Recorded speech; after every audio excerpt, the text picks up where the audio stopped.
নমস্কাৰ বন্ধুসকল, স্বাগতম জনাইছো আপোনালোকক আকৌ আমাৰ channel latest jobs and updates. আশা কৰো সকলোৱে ভালে আছে। আজি মই আপোনালোকক বৰ্তমান চলি থকা জুন মাহৰ বৃহৎ নিযুক্তিৰ বিষয়ে ক'ব ওলাইছো, য'ত বিভিন্ন ধৰণৰ পোষ্ট আছে। আপোনালোকৰ ক্লাছ 10-12 পৰা আৰম্ভ কৰি গ্ৰেজুৱেট ডিগ্ৰী লৈকে। সো আপোনালোকে ভিডিঅ'টো স্কিপ নকৰি শেষলৈকে চাব কি কি পোষ্ট আছে আৰু আপোনালোকে কোনে কোনে এপ্লাই কৰিব পাৰিব। গোটেইবোৰ পোষ্টৰ বিষয়ে ডিটেইলছত ক'ম মই। সো আপোনালোকে ভিডিঅ'টো স্কিপ নকৰি শেষলৈকে চাব। সো আৰু দেৰি নকৰি ভিডিঅ'টোলৈ আগবাঢ়ো। আজিৰ প্ৰথম ভেকেন্সিটো আহিছে PDCL ৰিক্ৰুটমেণ্ট 2024 ৰ বিষয়ে, য'ত আপোনাৰ 69টা এছিষ্টেণ্ট একাউণ্ট অফিচাৰৰ পোষ্ট আছে আৰু পোষ্টটোৰ কাৰণে আপোনালোকে অনলাইন এপ্লাই কৰিব লাগিব। আৰু পোষ্টটো আহিছে আসাম পাৱাৰ ডিষ্ট্ৰিবিউচন কোম্পানী লিমিটেডৰ ফালৰ পৰা আৰু ইয়াৰ লাষ্ট ডেট হ'ল 14 তাৰিখ 7 মাহ 2024 লৈকে। আৰু নেম অফ পোষ্ট যেনেকে ক'লে এছিষ্টেণ্ট একাউণ্টছ অফিচাৰ আৰু নাম্বাৰ অফ পোষ্ট 69টা দিয়া আছে আৰু ডিচিপ্লিন ৱাইজ ভেকেন্সি ইয়াতে দিয়া আছে। আপোনালোকৰ জেনেৰেল হ'লে 36টা পোষ্ট আছে আৰু OBC MOBCৰ কাৰণে 13টা পোষ্ট আৰু ৰিজাৰ্ভ টি ট্ৰাইব আৰু আদিবাসীৰ কাৰণে 6টা পোষ্ট আছে আৰু SCৰ কাৰণেও 6টা পোষ্ট আছে আৰু STPৰ কাৰণে 5টা পোষ্ট আৰু STHৰ কাৰণে 3টা পোষ্ট আছে আৰু পে স্কেল ইয়াতে দিয়া আছে 25,000ৰ পৰা ষ্টাৰ্ট কৰি 92,000 লৈকে আৰু লগতে গ্ৰেড পে পাব 11,000 আৰু পে বেন 3 পাব ইয়াতে আৰু PRC ইয়াতে দিয়া আছে। আপোনালোকৰ তাত PRC থাকিব লাগিব, যিটো অসমত এডুকেশ্যনেল পাৰপাছৰ কাৰণে দিয়া হয়। আপোনালোকৰ তাত সেইটো থাকিব লাগিব অথবা এমপ্লয়মেণ্ট এক্সচেঞ্জ ৰেজিষ্ট্ৰেশ্যন চাৰ্টিফিকেটখন থাকিব লাগিব, যিটো প্ৰুফ অফ এড্ৰেছৰ কাৰণে ইউজ কৰা হ'ব এপ্লিকেশ্যন ফৰ্মত। এই দুটাৰ ভিতৰত যিকোনো এটা থাকিব লাগিব আপোনাৰ তাত। আৰু লোকেল লেংগুৱেজ প্ৰফিচিয়েঞ্চি ইয়াতে দিয়া আছে, আপোনালোকৰ অসমীয়া লেংগুৱেজ ভালকে জানিব লাগিব। আৰু এজ লিমিট ইয়াতে দিয়া আছে, আপোনালোকৰ 21 ইয়াৰ্ছৰ পৰা 38 ইয়াৰ্ছৰ ভিতৰত হ'ব লাগিব 1/1/2024 ৰ ভিতৰত। আৰু এজ ৰিলেক্সেশ্যন ইয়াতে দিয়া আছে কেটেগৰী ৱাইজ। আপোনালোকৰ SC STP আৰু STH হ'লে 5 ইয়াৰ্ছৰ ৰিলেক্সেশ্যন পাব আৰু OBC MOBC হ'লে 3 ইয়াৰ্ছৰ ৰিলেক্সেশ্যন পাব আৰু PWBD হ'লে 10 ইয়াৰ্ছৰ ৰিলেক্সেশ্যন পাব। আৰু এডুকেশ্যনেল কোৱালিফিকেশ্যন দিয়া আছে ইয়াতে, আপোনালোকৰ বেচেলৰ ডিগ্ৰী থাকিব লাগিব আৰ্টছ চাইন্স অথবা কমাৰ্চ ষ্ট্ৰীম লৈ যিকোনো ৰেকগনাইজ ইউনিভাৰ্চিটিৰ পৰা আৰু লগতে 55% মাৰ্কছ থাকিব লাগিব অথবা আপোনালোকৰ BCom ষ্ট্ৰীম পাছ হ'ব লাগিব আৰু লগতে 55% মাৰ্কছ থাকিব লাগিব অনাৰ্ছ অথবা মেজৰ ছাবজেক্টত অথবা 55% মাৰ্কছ থাকিব লাগিব আৰ্টছ চাইন্স যিকোনো গ্ৰেজুৱেট মেথমেটিক্স অথবা ষ্টেটিষ্টিক্স ছাবজেক্ট এটা থাকিব লাগিব অথবা 55% মাৰ্কছ থাকিব লাগিব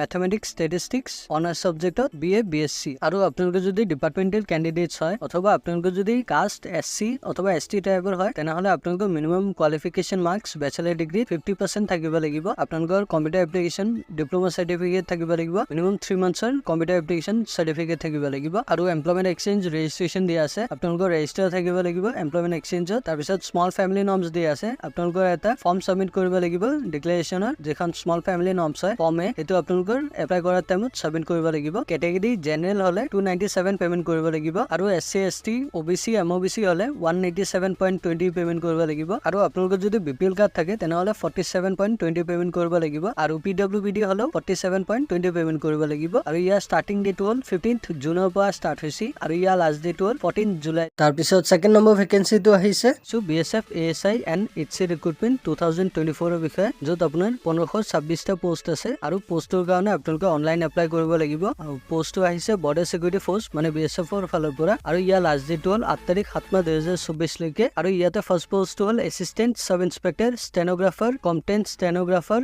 and warrant officer personnel assistant. আৰু ইয়াতে নম্বৰ অফ পোষ্ট 243টা আছে আৰু CAPF ৱাইজ ভেকেন্সি ইয়াতে দি আছে। আপোনালোকৰ BSF ৰ কাৰণে 17টা পোষ্ট, CRPF ৰ কাৰণে 21টা পোষ্ট আৰু ITBP ৰ কাৰণে 56টা পোষ্ট আৰু CISF ৰ কাৰণে 146টা পোষ্ট আৰু SSB ৰ কাৰণে 3টা পোষ্ট। আৰু তাৰপিছত ছেকেণ্ড নম্বৰ পোষ্ট হ'ল 8 constable ministerial combatant ministerial and havildar clerk, য'ত নম্বৰ অফ পোষ্ট 1283টা পোষ্ট আছে আৰু CAPF ৱাইজ ভেকেন্সি ইয়াতে দি আছে। আৰু BSF ৰ কাৰণে 302টা পোষ্ট, CRPF ৰ কাৰণে 282টা পোষ্ট আৰু ITBP ৰ কাৰণে 163টা পোষ্ট আৰু CISF ৰ কাৰণে 496টা পোষ্ট আৰু SSB ৰ কাৰণে 5টা পোষ্ট আৰু আসাম ৰাইফলছৰ কাৰণে ইয়াতে 35টা পোষ্ট দিয়া আছে। আৰু এজ লিমিট ইয়াতে দিয়া আছে, আপোনালোকৰ 18ৰ পৰা 25 ইয়াৰ্ছৰ ভিতৰত হ'ব লাগিব 1 আগষ্ট 2024 ৰ ভিতৰত। আৰু লগতে আপোনালোকে এজ ৰিলেক্সেশ্যনো পাব, ইয়াতে দিয়া আছে কেটেগৰী ৱাইজ। আপোনালোকৰ OBC হ'লে 3 ইয়াৰ্ছৰ ৰিলেক্সেশ্যন পাব আৰু SC অথবা ST হ'লে 5 ইয়াৰ্ছৰ ৰিলেক্সেশ্যন পাব। আৰু এডুকেশ্যনেল কোৱালিফিকেশ্যন ইয়াতে দিয়া আছে, আপোনালোকে ইণ্টাৰমিডিয়েট অথবা চিনিয়ৰ ছেকেণ্ডেৰী মানে 10 পাছ অথবা 12 পাছ হ'লেও হ'ব, যিকোনো ৰেকগনাইজ বৰ্ড বা ইনষ্টিটিউটৰ পৰা আপোনালোকে 10 বা 12 পাছ হ'লে এইটো পোষ্টৰ কাৰণে এপ্লাই কৰিবলৈ এলিজিবল হ'ব। আৰু এপ্লিকেশ্যন ফি ইয়াতে দিয়া আছে, জেনেৰেল আৰু OBC আৰু আদাৰ কাষ্টৰ কাৰণে 100 rupees এটা পে'মেণ্ট কৰিব লাগিব। আৰু আপোনালোকে যদি SC ST ফিমেল অথবা BSF কেণ্ডিডেটছ হয় তেনেহ'লে 1 পইচাও পে'মেণ্ট কৰিব নালাগে। আৰু পে'মেণ্ট মোড ইয়াতে দিয়া আছে, আপোনালোকে credit debit card UPI wallet অথবা নেট বেংকিঙেৰে পে'মেণ্টটো কৰি দিব পাৰে। আৰু আৰু ইয়াৰ ষ্টাৰ্টিং ডেটটো হ'ল 9th জুনৰ পৰা ষ্টাৰ্ট হৈছে আৰু ইয়াৰ লাষ্ট ডেটটো হ'ল 8th জুলাইলৈকে। তাৰপিছত 3 নম্বৰ ভেকেঞ্চিটো আহিছে ইণ্ডিয়ান কোষ্ট গাৰ্ড ৰিক্ৰুটমেণ্ট, য'ত আপোনাৰ 320টা নাবিক জিডি আৰু যান্ত্ৰিক পোষ্ট আছে আৰু পোষ্টৰ কাৰণে আপোনালোকে অনলাইন এপ্লাই কৰিব লাগিব আৰু পোষ্টটো আহিছে ইণ্ডিয়ান কোষ্ট গাৰ্ডৰ ফালৰ পৰা আৰু ইয়াৰ লাষ্ট ডেট হ'ল 3 তাৰিখ 7 মাহ 2024 লৈকে আৰু 1 নম্বৰ পোষ্ট হ'ল নাবিক জেনেৰেল ডিউটিৰ, য'ত নম্বৰ পোষ্ট 260টা আছে আৰু ইয়াৰ এডুকেশ্যন কোৱালিফিকেশ্যন ইয়াতে দিয়া আছে। আপোনালোকে 12 পাছ হ'ব লাগিব আৰু লগতে মেথছ আৰু ফিজিক্স সাবজেক্ট এটা থাকিব লাগিব, যিকোনো ৰেকগনাইজ এডুকেশ্যন বোৰ্ড কাউন্সিল অথবা বোৰ্ড স্কুল এডুকেশ্যনৰ পৰা। তাৰপিছত 2nd নম্বৰ পোষ্ট হ'ল যান্ত্ৰিকৰ কাৰণে, য'ত নম্বৰ পোষ্ট 60টা আছে আৰু এডুকেশ্যন কোৱালিফিকেশ্যন ইয়াতে দিয়া আছে। আপোনালোকে ক্লাছ 10 পাছ হ'ব লাগিব, education board recognise by council of boards school এডুকেশ্যনৰ পৰা আৰু ডিপ্ল'মা থাকিব লাগিব ইলেক্ট্ৰিকেল মেকানিকেল অথবা ইলেক্ট্ৰনিক্স অথবা টেলিকমিউনিকেশ্যন আৰু ইয়াতে দিয়া আছে এইকেইটাৰ ভিতৰত যিকোনো এটা ডিপ্ল'মা থাকিব লাগিব আৰু লগতে ডিউৰেশ্যন থাকিব লাগিব 3 অথবা 4 বছৰৰ, approved by all India council of technical এডুকেশ্যনৰ ফালৰ পৰা অথবা ক্লাছ 10 এণ্ড ক্লাছ 12 পাছ হ'ব লাগিব, education board recognise by council of board school এডুকেশ্যনৰ পৰা আৰু লগতে ডিপ্ল'মা থাকিব লাগিব electrical mechanical electronics telecommunication radio' power ইঞ্জিনিয়াৰিঙত আৰু লগতে ডিউৰেশ্যন থাকিব লাগিব 2 or 3 ইয়াৰ্ছৰ, approved by all India council of technical এডুকেশ্যনৰ আৰু এজ লিমিট ইয়াতে দিয়া আছে। আপোনালোকৰ এজ 18 ইয়াৰ্ছৰ পৰা মেক্সিমাম 22 ইয়াৰ্ছৰ ভিতৰত হ'ব লাগিব আৰু আপোনালোকৰ ডেট অফ বাৰ্থ 1 মাৰ্চ 2003 ৰ পৰা 28 ফেব্ৰুৱাৰী 2007 ৰ ভিতৰত হ'ব লাগিব নাবিক জিডি আৰু যান্ত্ৰিক পোষ্টৰ কাৰণে এপ্লাই কৰিবলৈ আৰু এজ ৰিলেক্সেশ্যনো পাব ইয়াতে দিয়া আছে। আপাৰ এজ লিমিট ৰিলেক্সেশ্যন আপোনালোকৰ SC ST হ'লে 5 ইয়াৰ্ছৰ ৰিলেক্সেশ্যন পাব আৰু OBC হ'লে 3 ইয়াৰ্ছৰ ৰিলেক্সেশ্যন পাব আৰু এক্সামিনেশ্যন ফি ইয়াতে দিয়া আছে। আপোনালোকৰ জেনেৰেল অথবা OBC হ'লে 300 এটা পেমেন্ট কৰিব লাগিব আৰু SC ST হ'লে 1 পইচাও পেমেন্ট দিব নালাগে আৰু মোড অফ পেমেন্ট ইয়াতে দিয়া আছে। আপোনালোকে নেট বেংকিং অথবা ভিজা মাষ্টাৰ মেষ্টৰ ৰূপে ডেবিট ক্ৰেডিট কাৰ্ড অথবা UPI দি পেমেন্ট কৰিব পাৰে আৰু ইয়াৰ ষ্টাৰ্টিং ডেটটো হ'ল 13th জুনৰ পৰা ষ্টাৰ্ট হৈছে আৰু ইয়াৰ লাষ্ট ডেট হ'ল 3rd জুলাইলৈকে। তাৰপিছত 4 নম্বৰ ভেকেঞ্চিটো আহিছে BPS RRB ৰিক্ৰুটমেণ্ট 2024, য'ত 9,995টা পোষ্ট আছে আৰু পোষ্টটোৰ কাৰণে আপোনালোকে অনলাইন এপ্লাই কৰিব লাগিব আৰু পোষ্টটো আহিছে institute of banking personal selection মানে IBPS ৰ ফালৰ পৰা আৰু ইয়াৰ লাষ্ট ডেট হ'ল 27 তাৰিখ 6 মাহ 2024 লৈকে আৰু ইয়াতে ফাৰ্ষ্ট পোষ্ট হ'ল অফিচ এছিষ্টেণ্ট মাল্টিপাৰ্পাছ, য'ত নম্বৰ পোষ্ট 5,585টা পোষ্ট আছে। তাৰপিছত 2nd পোষ্ট হ'ল অফিচাৰ স্কেল 1 এছিষ্টেণ্ট মেনেজাৰ আৰু ইয়াতে নম্বৰ পোষ্ট 3,499টা পোষ্ট আছে। তাৰপিছত 3 নম্বৰ পোষ্ট হ'ল officer scale 2 general banking officer অথবা মেনেজাৰৰ কাৰণে, ইয়াতে নম্বৰ পোষ্ট 496টা পোষ্ট আছে। তাৰপিছত 4 নম্বৰ পোষ্ট হ'ল অফিচাৰ স্কেল 2 ইনফৰমেশ্যন টেকনলজি আৰু ইয়াতে নম্বৰ পোষ্ট 94টা পোষ্ট আছে। তাৰপিছত 5 নম্বৰ পোষ্ট হ'ল অফিচাৰ স্কেল 2 চাৰ্টাৰ্ড একাউণ্টেণ্ট আৰু ইয়াতে নম্বৰ পোষ্ট 60টা আছে। তাৰপিছত 6 নম্বৰ পোষ্ট হ'ল অফিচাৰ স্কেল 2 ল আৰু ইয়াতে নম্বৰ পোষ্ট 30টা দিয়া আছে। তাৰপিছত 7 নম্বৰ পোষ্ট হ'ল অফিচাৰ স্কেল 2 ট্ৰেজাৰী মেনেজাৰৰ কাৰণে আৰু ইয়াতে নম্বৰ পোষ্ট 21টা দিয়া আছে। তাৰপিছত 8 নম্বৰ পোষ্ট হ'ল অফিচাৰ স্কেল 2 মাৰ্কেটিঙৰ, য'ত নম্বৰ পোষ্ট 11টা আছে আৰু 9 নম্বৰ পোষ্ট হ'ল অফিচাৰ স্কেল 2 এগ্ৰিকালচাৰ, য'ত নম্বৰ পোষ্ট 70টা আছে। তাৰপিছত 10 নম্বৰ পোষ্ট হ'ল অফিচাৰ স্কেল 3 আৰু ইয়াতে নম্বৰ পোষ্ট 129টা আছে আৰু প্ৰিলিমিনাৰী এক্সাম চেণ্টাৰ অসমত 5টা স্থানত আছে। চ' আপোনালোকে এইকেইটাৰ ভিতৰত এটা চিলেক্ট কৰি ল'ব যিটো আপোনালোকৰ ঘৰৰ ওচৰত হয়।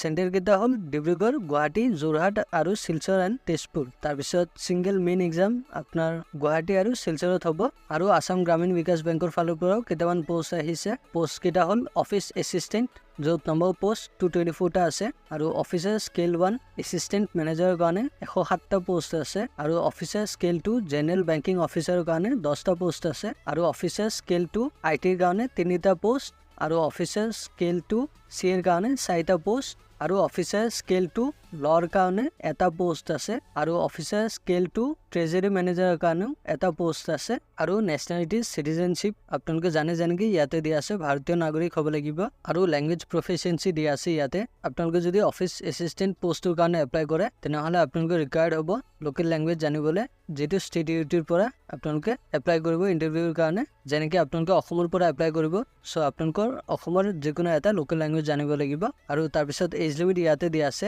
এজন 1/6/2024 ভিতৰত আপোনালোকৰ অফিচ এছিষ্টেণ্ট মাল্টিপাৰ্পাজৰ কাৰণে 18 ৰ পৰা 28 ইয়াৰ্ছৰ ভিতৰত হ'ব লাগিব আৰু আপোনালোকৰ ডেট অফ বাৰ্থ 26/1996 ৰ পৰা 16/2006 ৰ ভিতৰত হ'ব লাগিব। তাৰপিছত অফিচাৰ স্কেল 1 এছিষ্টেণ্ট মেনেজাৰৰ কাৰণে আপোনালোকৰ এজ 18 ৰ এবভ হ'ব লাগিব আৰু 30 ইয়াৰ্ছৰ ভিতৰত হ'ব লাগিব আৰু আপোনালোকৰ ডেট অফ বাৰ্থ 36/1994 ৰ পৰা 36/2006 ৰ ভিতৰত হ'ব লাগিব আৰু অফিচাৰ স্কেল 2 মেনেজাৰৰ কাৰণে আপোনালোকৰ এজ 21 ইয়াৰ্ছৰ পৰা 32 ইয়াৰ্ছৰ ভিতৰত হ'ব লাগিব আৰু আপোনালোকৰ ডেট অফ বাৰ্থ 36/1992 ৰ পৰা 31/5/2003 ৰ ভিতৰত হ'ব লাগিব আৰু অফিচাৰ স্কেল 3 চিনিয়ৰ মেনেজাৰৰ কাৰণে আপোনালোকৰ এজ 21 ইয়াৰ্ছৰ পৰা 40 ইয়াৰ্ছৰ ভিতৰত হ'ব লাগিব আৰু আপোনালোকৰ ডেট অফ বাৰ্থ 36/1984 ৰ পৰা 31/5/2003 ৰ ভিতৰত হ'ব লাগিব আৰু এজ ৰিলেক্সেশ্যন ইয়াতে দিয়া আছে, কেটেগৰী ৱাইজ ইয়াতে দিয়া আছে। আপোনালোকৰ এজ OBC MOBC হলে 3 ইয়াৰ্ছ প্লাছ হৈ যাব আৰু SC ST হলে 5 ইয়াৰ্ছ প্লাছ হৈ যাব আৰু PWD হলে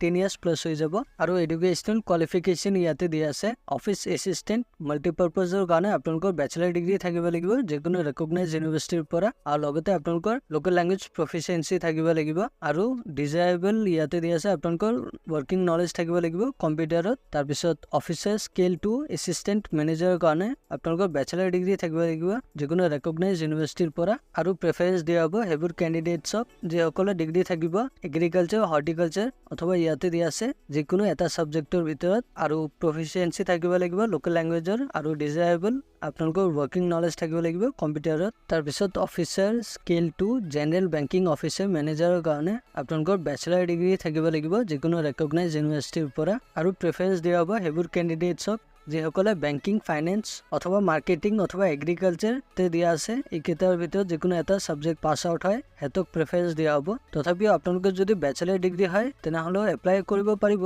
কিন্তু বেছি প্ৰেফাৰেঞ্চ এইকেইটা ছাবজেক্ট যিসকলৰ আছে সিহঁতক মেইনলি দিয়া হ'ব আৰু লগতে 2 ইয়াৰ্ছৰ এক্সপিৰিয়েঞ্চ থাকিব লাগিব এজ এন অফিচাৰ যিকোনো বেংক অথবা ফাইনেন্সিয়েল ইনষ্টিটিউশ্যনত আৰু তাৰপিছত অফিচাৰ স্কেল 2 ইনফৰমেশ্যন টেকনলজি আপোনালোকৰ বেচেলাৰ ডিগ্ৰী থাকিব লাগিব যিকোনো ৰেকগনাইজ ইউনিভাৰ্চিটিৰ পৰা ইলেক্ট্ৰনিক্স অথবা কমিউনিকেশ্যন অথবা কম্পিউটাৰ চায়েন্স অথবা ইনফৰমেশ্যন টেকনলজিত আৰু লগতে আপোনালোকৰ 50% মাৰ্কছ থাকিব লাগিব আৰু ডিজায়াবল আপোনালোকৰ ASP অথবা PHP C++ জাভা এইকেইটা ছাবজেক্টৰ ভিতৰত যদি থাকে তেনেহ'লে সিহঁতক প্ৰেফাৰেঞ্চ দিয়া হ'ব আৰু লগতে 1 ইয়াৰৰ এক্সপিৰিয়েঞ্চ থাকিব লাগিব ৰিলেভেণ্ট ফিল্ডত। তাৰপিছত অফিচাৰ স্কেল 2 চাৰ্টাৰ্ড একাউণ্টেণ্ট আপোনালোকৰ চাৰ্টিফাইড এছ'চিয়েট থাকিব লাগিব CA যিকোনো ৰেকগনাইজ ইনষ্টিটিউটৰ পৰা চাৰ্টাৰ্ড একাউণ্টেণ্টৰ আৰু লগতে 1 ইয়াৰৰ এক্সপিৰিয়েঞ্চ থাকিব লাগিব চাৰ্টাৰ্ড একাউণ্টেণ্টত। তাৰপিছত অফিচাৰ স্কেল 2 আপোনালোকৰ ডিগ্ৰী থাকিব লাগিব যিকোনো ৰেকগনাইজ ইউনিভাৰ্চিটিৰ পৰা লত আৰু লগতে মিনিমাম 50% মাৰ্কছ থাকিব লাগিব আৰু লগতে 2 ইয়াৰ্ছৰ এক্সপিৰিয়েঞ্চ থাকিব লাগিব এজ এন এডভকেট অথবা আপোনালোকে এজ এন ল অফিচাৰ ৱৰ্ক কৰিব লাগিব যিকোনো বেংক অথবা ফাইনেন্সিয়েল ইনষ্টিটিউটত মিনিমাম 2 ইয়াৰ্ছৰ। তাৰপিছত অফিচাৰ স্কেল 2 মাৰ্কেটিঙৰ আপোনালোকৰ MBA থাকিব লাগিব মাৰ্কেটিঙত যিকোনো ৰেকগনাইজ ইউনিভাৰ্চিটিৰ পৰা আৰু লগতে আপোনালোকৰ 1 ইয়াৰৰ এক্সপিৰিয়েঞ্চ থাকিব লাগিব ৰিলেভেণ্ট ফিল্ডত আৰু অফিচাৰ স্কেল 2 ট্ৰেজাৰীৰ কাৰণে আপোনালোকৰ চাৰ্টাৰ্ড একাউণ্টেণ্ট অথবা MBA থাকিব লাগিব ফাইনেন্সত যিকোনো ৰেকগনাইজ ইনষ্টিটিউটৰ পৰা আৰু লগতে 1 ইয়াৰৰ এক্সপিৰিয়েঞ্চ থাকিব লাগিব ৰিলেভেণ্ট ফিল্ডত আৰু তাৰপিছত অফিচাৰ স্কেল 2 এগ্ৰিকালচাৰৰ কাৰণে আপোনালোকৰ বেচেলাৰ ডিগ্ৰী থাকিব লাগিব এগ্ৰিকালচাৰ অথবা হৰ্টিকালচাৰ ডেইৰী অথবা এনিমেল হাজবেণ্ডাৰী অথবা ইয়াতে আৰু বাকী ছাবজেক্ট দিয়া আছে ইয়াৰ ভিতৰত যিকোনো এটা ছাবজেক্টত থাকিব লাগিব যিকোনো ৰেকগনাইজ ইউনিভাৰ্চিটিৰ পৰা পাছ আউট হ'ব লাগিব আৰু লগতে মিনিমাম 50% মাৰ্কছ থাকিব লাগিব আৰু 2 ইয়াৰ্ছৰ এক্সপিৰিয়েঞ্চ থাকিব লাগিব ৰিলেভেণ্ট ফিল্ডত। তাৰপিছত অফিচাৰ স্কেল 3ৰ কাৰণে আপোনালোকৰ বেচেলাৰ ডিগ্ৰী থাকিব লাগিব যিকোনো ৰেকগনাইজ ইউনিভাৰ্চিটিৰ পৰা আৰু লগতে মিনিমাম 50% মাৰ্কছ থাকিব লাগিব আৰু প্ৰেফাৰেঞ্চ দিয়া হ'ব সেইবোৰ কেণ্ডিডেটছক যিবোৰে ডিগ্ৰী অথবা ডিপ্ল'মা কৰিছে বেংকিং ফাইনেন্স মাৰ্কেটিং অথবা এগ্ৰিকালচাৰ অথবা ইয়াতে দিয়া আছে ইয়াৰ ভিতৰত যিকোনো এটা ছাবজেক্টত পাছ আউট হ'ব লাগিব আৰু লগতে মিনিমাম 5 ইয়াৰ্ছৰ এক্সপিৰিয়েঞ্চ থাকিব লাগিব এজ এন অফিচাৰ বেংকত অথবা ফাইনেন্সিয়েল ইনষ্টিটিউশ্যনত আৰু আপোনালোকৰ IBPS RRBত এপ্লাই কৰিবলৈ এটা এপ্লিকেশ্যন ফি পেমেণ্ট কৰিব লাগিব ইয়াতে মেনশ্যন কৰা আছে পোষ্ট আৰু কাষ্ট ৱাইজ ইয়াতে দিয়া আছে আপোনালোকৰ অফিচাৰ স্কেল 1, 2 and 3ৰ কাৰণে যদি SC ST PWD হয় তেনেহ'লে 175 পেমেণ্ট কৰিব লাগিব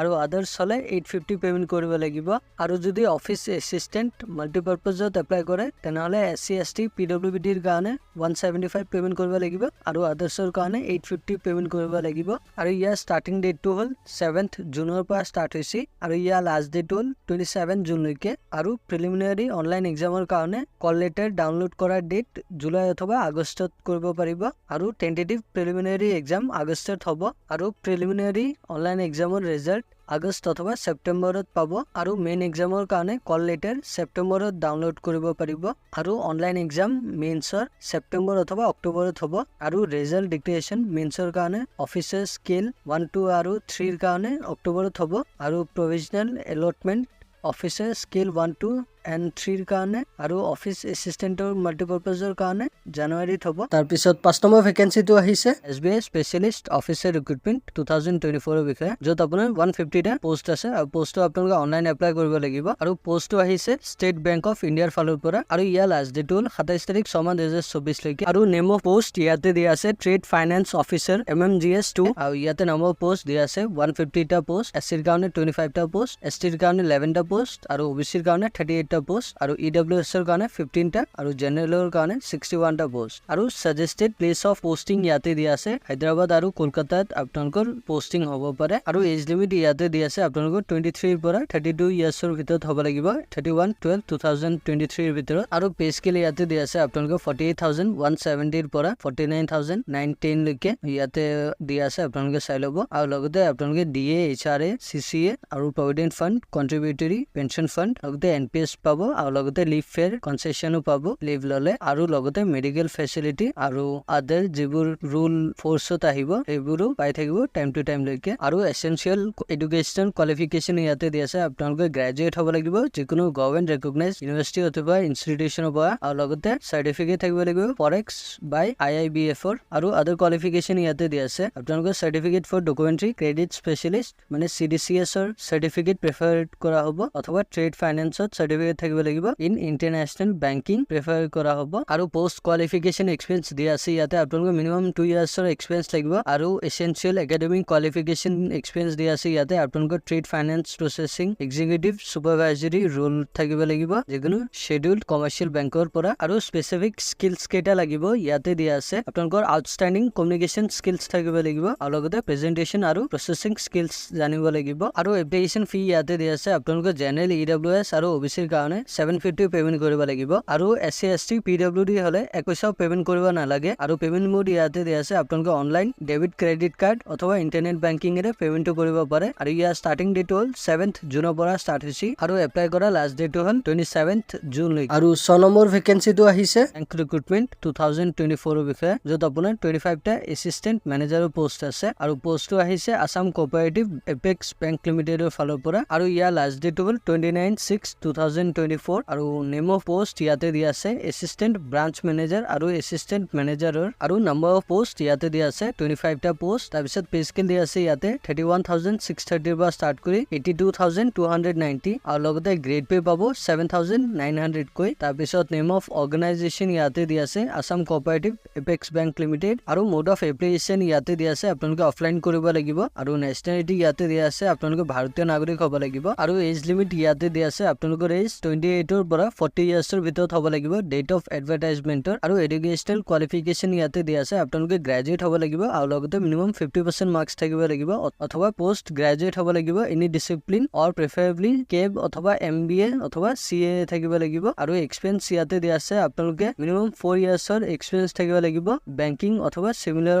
অফিচ গ্ৰেডৰ আৰু লোকেল ল্যাঙ্গুৱেজ প্ৰফিচিয়েন্সি ইয়াতে দিয়া আছে আপোনালোকে লোকেল ল্যাঙ্গুৱেজ ভালকে জানিব লাগিব আৰু এপ্লিকেশ্যন ফি ইয়াতে দিয়া আছে আপোনালোকে ডিমান্ড ড্ৰাফট অথবা পে অৰ্ডাৰ দি 1000 rupees এটা পেমেন্ট কৰিব লাগিব Assam cooperative apex bank limited payable Guwahati আৰু আপোনালোকে এপ্লিকেশ্যন ফৰ্মটো ডিমান্ড ড্ৰাফট অথবা পে অৰ্ডাৰ দি যদি পেমেন্ট নকৰে তেনেহলে আপোনালোকৰ এপ্লিকেশ্যন ফৰ্মটো ৰিজেক্টেড হৈ যাব আৰু আপোনালোকে যদি ক্ৰাইটেৰিয়া মিলে তেনেহলে আপোনালোকে এপ্লাই কৰিব পাৰিব এপ্লিকেশ্যন ফৰ্মখন ডাউনলোড কৰি ইয়াতে ৱেবছাইটটো দিয়া আছে ইয়াৰ পৰা ডাউনলোড কৰিব পাৰে অথবা আমি আপোনালোকক ডেসক্ৰিপচন বক্সত দি দিম আপোনালোকে তাতে ক্লিক কৰি ডাউনলোড কৰি ল'ব পাৰিব আৰু এপ্লিকেশ্যন ফৰ্মটোত আপোনালোকে ইনষ্ট্ৰাকচনছ পাব এটো ভালকে কৰি কিনে আপোনালোকে ফিল আপ কৰি সাইন কৰি দিব লাগিব আৰু আপোনালোকৰ এটা ৰিসেন্ট পাসপোৰ্ট সাইজ ফটোগ্ৰাফ এপ্লিকেশনটো তাতে স্পেস দিয়া থাকিব আপোনালোকে তাতে লগাই কিনে এটো এক্ৰছ সাইন এটা মাৰি দিব আৰু লগতে এটা এনক্লোজ কৰি দিব আৰু আপোনালোকৰ ডকুমেন্টস যি আছে গোটেইবোৰ সেলফ এটেস্টেড কৰি educational qualification HSLC pass certificate আৰু মাৰ্কশিট আৰু লগতে যদি এক্সপেৰিয়েন্স থাকে তেনেহলে এক্সপেৰিয়েন্স সাৰ্টিফিকেট জব প্ৰফাইলৰ আৰু পিৰিয়ড অফ সাৰ্ভিসৰ আৰু এজ প্ৰুফৰ সাৰ্টিফিকেট আপোনালোকে বাৰ্থ সাৰ্টিফিকেট অথবা HSLC এডমিট কাৰ্ড দিব পাৰে অথবা আৰু আপোনালোকৰ কাষ্ট সাৰ্টিফিকেট অথবা কম্পিউটাৰ প্ৰফিচিয়েন্সি সাৰ্টিফিকেট দিব লাগিব অথবা আদাৰ কোৱালিফিকেশনস যদি থাকে তেনেহলে আদাৰ কোৱালিফিকেশন সাৰ্টিফিকেট দিব লাগিব আৰু আপোনালোকে এপ্লিকেশন ফৰ্মটো গোটেইবোৰ নেসেসাৰি যিবোৰ ডকুমেন্টস গোটেইবোৰ ডকুমেন্টস দি আপোনালোকে ৰেজিষ্টাৰ অথবা স্পীড পোষ্ট অথবা হ্যান্ড ডেলিভাৰী কৰিব পাৰে যেটো আপোনালোকে সিলড এনভেলপত সুপাৰস্ক্ৰাইব ফৰ্মেটত দিব লাগিব আৰু লগতে আপোনালোকে কোনটো পোষ্টৰ কাৰণে এপ্লাই কৰিব সেই পোষ্টৰ নামটো লিখি দিব লাগিব ইয়াতে এড্ৰেছটো দিয়া আছে আপোনালোকে এইটো এড্ৰেছত পঠাই দিব আৰু ইয়াৰ ষ্টাৰ্টিং ডেটটো হ'ল 6 জুনৰ পৰা ষ্টাৰ্ট হৈছে আৰু ইয়াৰ লাষ্ট ডেটটো হ'ল 29 জুন গধূলি 5টা লৈকে সো আপোনালোকে এনভেলপখন তাৰ আগতে পঠাই দিবলৈ চেষ্টা আৰু 7 নম্বৰ ভেকেন্সিটো আহিছে সো AGCL ৰিক্ৰুটমেন্ট 2024 ৰ বিষয়ে যত আপোনাৰ 61টা এসিস্ট্যান্ট একাউন্ট অফিচাৰৰ পোষ্ট আছে আৰু পোষ্টটো আহিছে আসাম ইলেক্ট্ৰিচিটি গ্ৰিড কৰ্পোৰেচন লিমিটেডৰ ফালৰ পৰা আৰু ইয়াৰ লাষ্ট ডেট হ'ল 14 তাৰিখ 7 মাহ 2024 লৈকে নেম অফ পোষ্ট আপোনালোকক যেনেকৈ ক'লোৱে এসিস্ট্যান্ট একাউন্টস অফিচাৰ আৰু নম্বৰ অফ পোষ্ট 61টা পোষ্ট আছে আৰু ডিসিপ্লিন ওয়াইজ ভেকেন্সি ইয়াতে দিয়া আছে আপোনালোকৰ জেনাৰেল হলে 31টা পোষ্ট আছে আৰু OBC MOBC হলে 14টা পোষ্ট আৰু ৰিজাৰ্ভ ৰাখা হৈছে TT আৰু আদিবাসী ট্ৰাইবৰ কাৰণে 3টা পোষ্ট আছে আৰু SC ৰ কাৰণে 4টা STP ৰ কাৰণে 6টা আৰু STH হলে 3টা পোষ্ট আছে আৰু পে স্কেল ইয়াতে দিয়া আছে আপোনালোকৰ 25000 ৰ পৰা ষ্টাৰ্ট কৰি 92000 আৰু লগতে গ্ৰেড পে পাব 11000 কৈ আৰু পেমেন্ট 3 পাব আৰু ৰেজিডেন্সিপ ইয়াতে দিয়া আছে আপোনালোকৰ ভাৰতীয় নাগৰিক হ'ব লাগিব আৰু লগতে আপোনালোকৰ অসমৰ স্থায়ী নাগৰিক হ'ব লাগিব তেতিয়াহে আপোনালোকে এলিজিবল হ'ব পোষ্টৰ কাৰণে এপ্লাই কৰিবলৈ আৰু আপোনালোকৰ PRC অথবা এমপ্লয়মেন্ট এক্সচেঞ্জ ৰেজিষ্ট্ৰেচন সাৰ্টিফিকেট খন লাগিব এজ প্ৰুফ অফ ৰেজিডেন্সি কাৰণে আৰু লগতে আপোনালোকৰ লোকেল ল্যাঙ্গুৱেজ জানিব লাগিব অসমীয়া বা যিকোনো অসমৰ লোকেল ল্যাঙ্গুৱেজ আৰু এজ লিমিট ইয়াতে দিয়া আছে আপোনালোকৰ এজ 21 ইয়াৰ্ছৰ পৰা 38 ইয়াৰ্ছৰ ভিতৰত হ'ব লাগিব 1 তাৰিখ 1 মাহ 2024 লৈকে আৰু লগতে এজ ৰিলেক্সেশনো পাব ইয়াতে দিয়া আছে ক্যাটেগৰি ওয়াইজ আপোনালোকৰ ক্যাটেগৰি SC STP অথবা STH হলে 5 ইয়াৰ্ছৰ ৰিলেক্সেশন পাব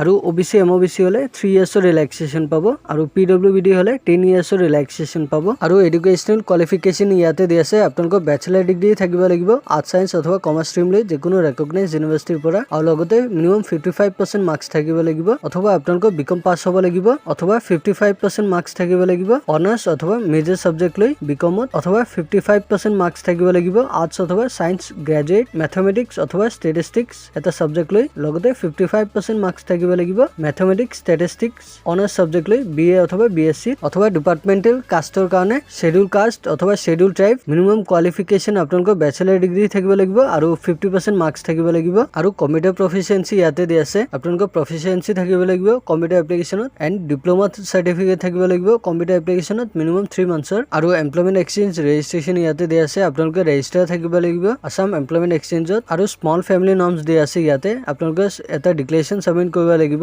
স্মল ফেমিলি নৰ্মছ বুলি যিখন ফৰ্ম A হয় যেতিয়া আপুনি ফৰ্মটোৰ কাৰণে এপ্লাই কৰিব সেই ফৰ্মখন সাবমিট কৰিব লাগিব আৰু তাৰপিছত ইয়াতে ক্যাটেগৰি ওয়াইজ এপ্লিকেশন ফি দিয়া আছে এটা আপোনালোকৰ ক্যাটেগৰি যদি জেনাৰেল হয় তেনেহলে 297 এটা পেমেন্ট কৰিব লাগিব আৰু SC ST OBC MOBC হলে 197 পেমেন্ট কৰিব লাগিব আৰু আপোনালোকৰ তাত BPL কাৰ্ড যদি থাকে আৰু আপোনালোকে যিকোনো কাষ্টৰ হয় মানে জেনাৰেলে হওক বা SC ST OBC যিকোনো কাষ্টৰ হয় তেনেহলেও আপোনালোকৰ 47 এটা পেমেন্ট কৰিব লাগিব অথবা আপোনালোকে যদি PWBD হয় তেনেহলেও আপোনালোকৰ 47.20 পেমেন্ট কৰিব লাগিব আৰু ইয়াৰ ষ্টাৰ্টিং ডেটটো হ'ল 15th জুনৰ পৰা ষ্টাৰ্ট হৈছে আৰু ইয়াৰ লাষ্ট ডেট হ'ল 14th জুলাই সো বন্ধুসকল ভিডিওটো যদি হেল্পফুল পাইছে তেনেহলে লাইক এটা কৰি দিব আৰু আপোনালোকে যদি আমাৰ চেনেলটোত প্ৰথমবাৰ আহিছে তেনেহলে প্লিজ আমাৰ চেনেলটো সাবস্ক্ৰাইব কৰি বেল আইকনটো প্ৰেছ কৰি দিব আৰু আপোনালোকৰ বন্ধু বান্ধৱীৰ হাতৰ লগতো শ্বেয়াৰ কৰি দিব সো আজিলৈ ইয়াতে সামৰিলো ধন্যবাদ।